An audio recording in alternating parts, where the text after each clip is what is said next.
There's no feeling more intense than starting over. If you deleted your homework the day before it was due, as I have, or if you left your wallet at home and you have to go back after spending an hour in the commute.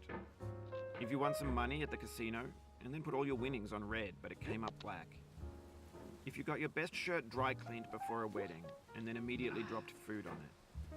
If you won an argument with a friend and then later discovered that they just returned to their original view. Starting over is harder than starting up. If you're not ready for that, like if you've already had a bad day, then what you're about to go through might be too much. Feel free to go away and come back. I'll be here. Alright, thanks for coming with me on this trip. I'll understand if you have to take a break at any point. Just find a safe place to stop and quit the game. And don't worry, I'll save your progress, always, even your mistakes. This game is a homage to a free game that came out in 2002, titled Sexy Hiking. The author of that game was Jazuo, a mysterious Czech designer who was known at the time as the father of B games. And B games are rough assemblages of found objects. Designers slap them together very quickly and freely, and they're often too rough and unfriendly to gain much of a following. They're built more for the joy of building them than as polished products. In a certain way, Sexy Hiking is the perfect embodiment of a B game. It's built almost entirely out of found and recycled parts, and it's one of the most unusual and unfriendly games of its time. In it, your task is simply to drag yourself up a mountain with a hammer. And that act of climbing, in the digital world or in real life, has certain essential properties that give the game its flavor. No amount of forward progress is guaranteed. Some cliffs are too sheer or too slippery. And the player is constantly, unremittingly in danger of falling and losing everything. Anyway, when you start Sexy Hiking, you're standing next to this dead tree that blocks the way to the entire rest of the game. It might take you an hour to get over that tree, and a lot of people never got past it. You prod and you poke at it, exploring the limits of your reach and your strength, trying to find a way up and over.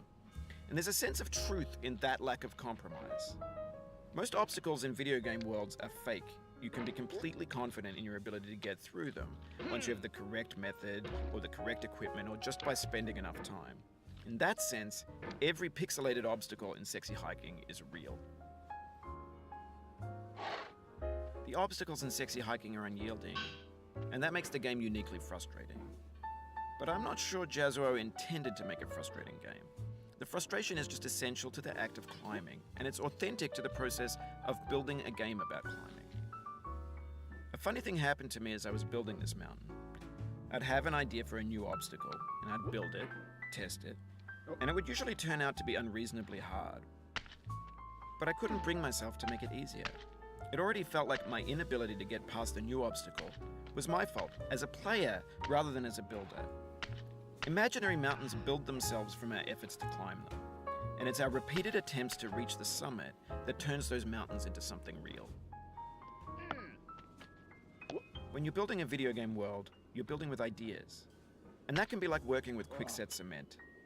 You mold your ideas into a certain shape that can be played with, and in the process of playing with them, they begin to harden and set until they're immutable, like rock. And at that point, you can't change the world. Not without breaking it into pieces and starting fresh with new ideas.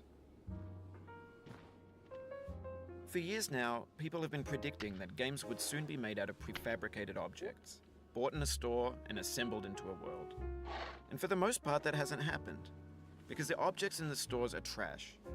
I don't mean they look bad or that they're badly made, although a lot of them are. I mean they're trash in the way that food becomes trash as soon as you put it in the sink. Things are made to be consumed and used in a certain context, and once the moment is gone, they transform into garbage. In the context of technology, those moments pass by in seconds.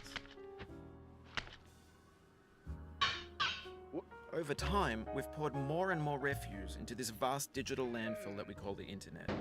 It now vastly outnumbers and outweighs the things that are fresh and untainted and unused. When everything around us is cultural trash, trash becomes the new medium, the lingua franca of the digital age. And you can build culture out of trash, but only trash culture. B games, B movies, B music, B philosophy.